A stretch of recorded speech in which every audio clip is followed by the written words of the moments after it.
When it comes to cooking meals, drying clothes, heating water, and my home, nothing beats natural gas from CenterPoint Energy. It's my most affordable energy option. It costs less to use than electricity, propane, and heating oil. So if you already have natural gas, keep it. If you're replacing an appliance, choose it. Natural gas, your best choice. Safe and affordable, rest assured. For more on the benefits of a natural gas home, visit centerpointenergy.com/natural gas benefits. CenterPoint Energy, always there.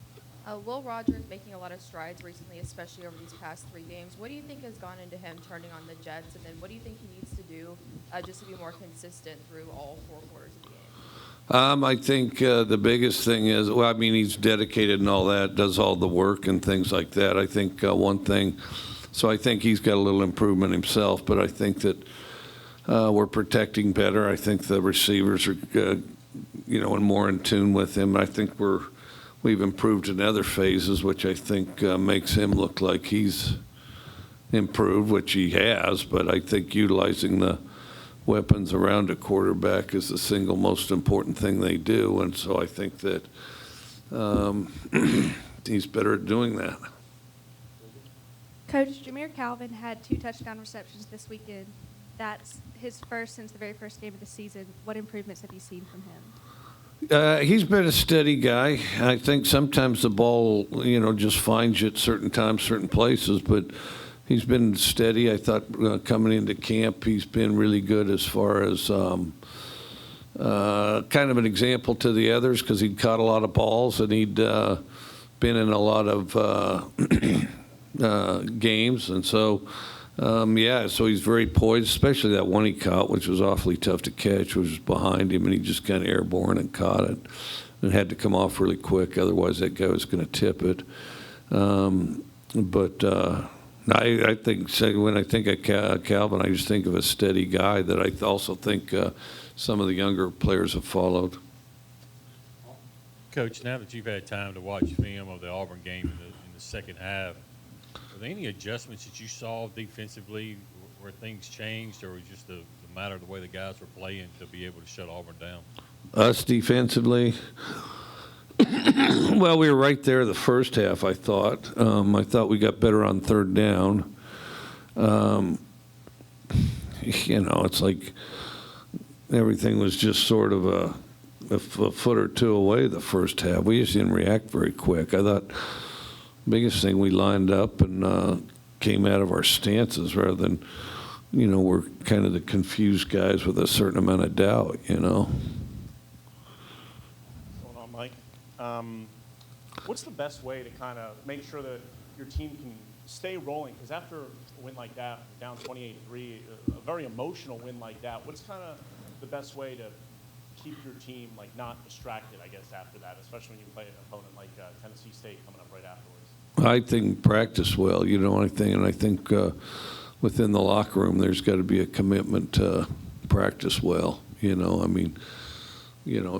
you're fully engaged in practice, then I think that's one of the biggest keys. And what's your confidence in Nolan McCord after not just this Saturday, but after practice and all that good stuff? He's progressively getting better. Kicks real well in practice, and his day's coming. So, yeah. Coach, just talk about have you followed Eddie George's football career at all, and what do you think of him as a coach up there at Tennessee State? No, I think everybody's followed his career, especially on the field. As a coach, I'm kind of one game at a time, and it looks like he's definitely doing some good things, some good schemes, and kind of aggressive. And I'm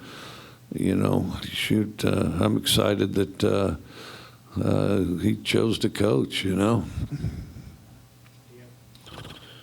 You mentioned a couple weeks ago, you mentioned wanting to go for it on 4th down more often. What were you seeing on that 4th and 4 and the big drive before halftime that made you confident you could get it? Well, we were kind of that right distance away. Where was the ball? Because we did it twice. Yeah, you're too far out to kick a field goal, too close that you don't get much out of punting it, really, unless you stick the ball perfect. And so, just figured it was more value in if we, in going for it.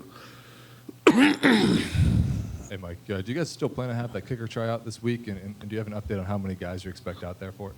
We had, I'm trying to, I can get you a number. We had a bunch turn out to try out, and then there's also some are still doing their paperwork. And, we just like to, well, one, open it up to anybody that's a good kicker, but two, we'd like to have a bank of kickers, one to kick drills, and also, so we're cultivating and developing the skills of some. And so, how many showed up? Do you recall? Was it 40? That's what I was thinking. We had 40 the other day. So, and when I've done it in the past, I mean, you'll have over the year maybe 100, of which you'll keep maybe 4. Mike, on game day, Lane Kiffin was the guest picker, and he picked y'all to beat Auburn before the game, and then he went on to say that he thinks that you are the best offensive coach in America. I don't know if you heard that or not. What do those comments kind of mean to you, and do you agree with him? Well, he's kind of setting the stage for a really good Egg Bowl, and I'd be lying if I told you I didn't think that he thinks he's the best offensive coordinator. So it was modest of him to say, but and they're doing a fine job this year. So we'll just let the love keep coming both directions. How about that? Mike, we'll spread the ball around a lot of different receivers. In your offense, does it make it easier to do that? Do you have to look for different receivers? Is it harder to develop chemistry really with one guy? Well, I think both things happen. You have a sequence of routes, and then obviously the reads are going to take you to different routes on different plays, and so then that naturally, I think, deals the ball off to different players. And then, but there is definitely,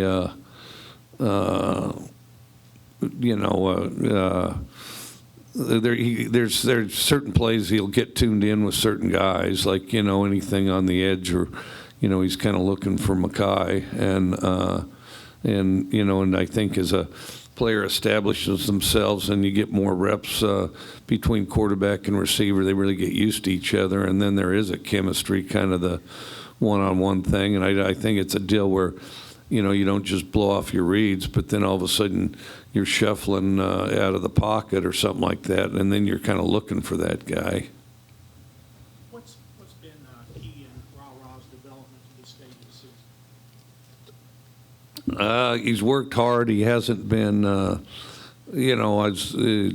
simple as it sounds, he hasn't had kind of the, I'm a freshman, I'm intimidated to play. I mean, he came out there ready to play and went out and fearlessly caught balls and did what he could do successfully, and I think continues to. Coach, Cole Smith started at right guard the past few games. Just your thoughts on the job he's done on the right side? I think he's done a pretty good job. He's got some experience, and we're kind of a limited experience group there. So I think he's done a good job. I think he brings some energy out there, and then our entire offensive line, we need to finish on our run blocks, I think. But I think they're doing some good things as far as playing together. Zach Arnett said Colin Duncan wasn't a starter at the beginning of last year, but kind of stepped into that role midseason. Now he's been an established starter all year. What kind of improvements have you seen from Colin since you got here? He's just gotten better, just sort of incrementally better. I think he might have grown a little bit. He looks to me like he's a little bigger, and then I think the offseason was huge, and then I think that, just as much experience as we could get him in practice has helped him. And Mike, what are your thoughts on the fullback position in football, and would you ever see a moment in the air raid that you'd like to have a guy like that in that kind of mold? I kind of like it, although that's what I kind of like it, but that's what guards are for, And then, I would want them like what I would love to have, which I've tried over the years, and I hope to find one here. the true tight end guy, but you need a guy that, one, can catch, two, can run, and that can move to a lot of positions, and he's effective, which sounds an awfully lot like a defensive end, which is where all my potential tight ends have gone over the years for the most part, as defensive end. If we can get a full loaded defensive end here, I'd love to get a guy like that, but where you move him around, but not just as some pluggy, sluggy guy. I'd want him, to be able to run and catch the ball. And I do have an eye on a couple guys, hopefully, that can maybe do something like that, because I do think it would give you a lot of versatility and stuff. But I'm not talking about, just a blocker that shifts right or shifts left. And I'm talking about a guy that, you throw it to, and that you're not afraid to send him downfield with a size mismatch on the strong safety, something like that. Mike, you mentioned the improvements on the offensive line. A guy like Charles Cross is garnering a ton of NFL attention right now. I mean, what have you kind of seen from him to be so consistent all year and continue improving? I think he's got really good feet, what put him in the position to play early to begin with. He's got really good feet, which allowed him, when he was smaller, to center guys up and square up guys, and then now he's getting bigger, but he's he was able to play as a freshman, so I think that log and reps and experience has helped him quite a lot. Speaking of tight ends, your former quarterback in Kentucky, Matt Mummy, uses one named Cole Turner in Nevada. Have you got a chance to see that, or have any opinion on the way he does that over there? Yeah, I like the way he does that. That's the thing. I mean, it's got to be, it would have to be like a guy that can catch, that figures into the passing game, and then sometimes, and I've done it too, where you try to kind of force it in there. Pretty soon the third team guard that can sort of catch, you mess with him, and and all that guy does is get, he gets beat up by the linebacker, and they can't catch well enough to outmaneuver the strong safety, and then you quickly discover why he's the third team guard, so, yeah. And Will Rogers announced a partnership with Make-A-Wish Foundation today. Can you just speak to who he is as a person and how he contributes to the community in that way?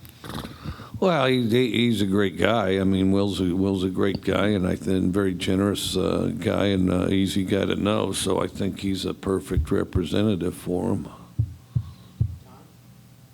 Considering the wins that you guys have this year against these top teams, and coming off this one at Auburn with the big deficit and all that, I mean, would you say your team is as confident as it's been in your tenure in Mississippi State? Like this specific group, are they at the most confident point in your time here?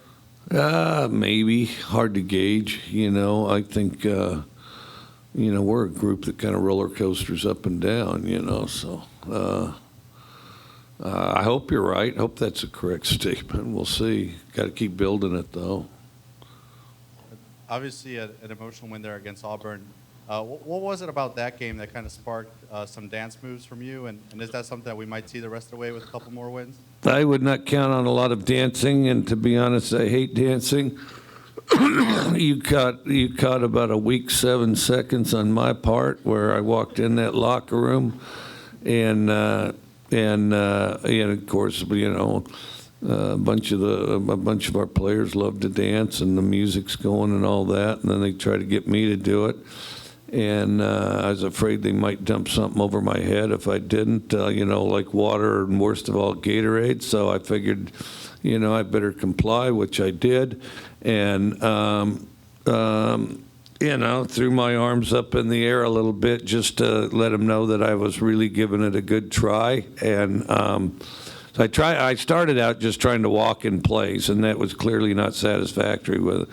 And then that wasn't satisfactory with my captors, and so then I tried to bring the knees a little higher, and then I got the hands up to try to finish the deal off, and I do think I outdid Lane on Seinfeld, but and then as soon as I thought I was safe to stop, I did, and let them have a great time. After several years of Pac-12 After Dark, what's your thoughts on back-to-back 11 a.m. games? You know, I mean, I'm happy to play anybody pretty much any time. It's not my favorite time to play. I mean, I like the best times to play is 2, 3, and 4. I think are the very best. 11's too early. I think it affects the crowd to a point, and you know, and probably not quite as fun as for the crowd as it could be.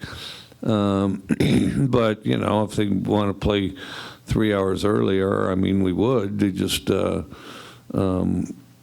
know, just because playing alone is a great privilege. And then,